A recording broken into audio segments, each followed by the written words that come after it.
Our former Prime Minister, the Honorable Mrs. Portia Simpson-Miller, has dementia. And this is heartbreaking because anyone that suffers from dementia is suffering from a serious illness that not only destroys them physically, but rather on a mental level. This disease literally ramages your brain and destroys the memories that you have formed with loved ones and even strangers.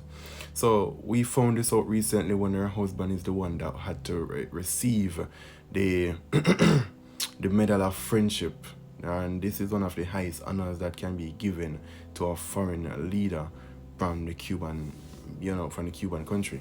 So it's in when he was accepting this award, in that same breath he was doing an interview, and that's where he first publicly speak on the fact that she has dementia, and he is her primary caregiver, and he has been taking care of her.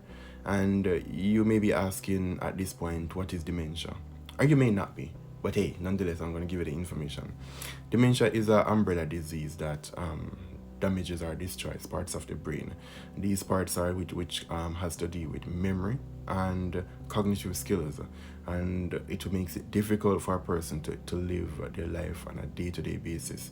And as sometimes it gets worse over time, some people will lose every single memory they have.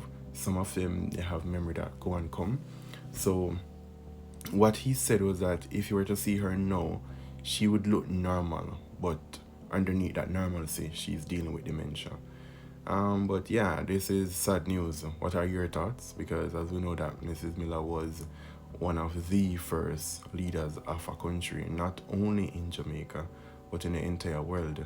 So, because even America, as a first world country, have still not had a female leader as the leader of their country. So yeah, she made history. So what are your thoughts on this? Ensure that you like, follow, share, comment, follow. Go to the link in my bio.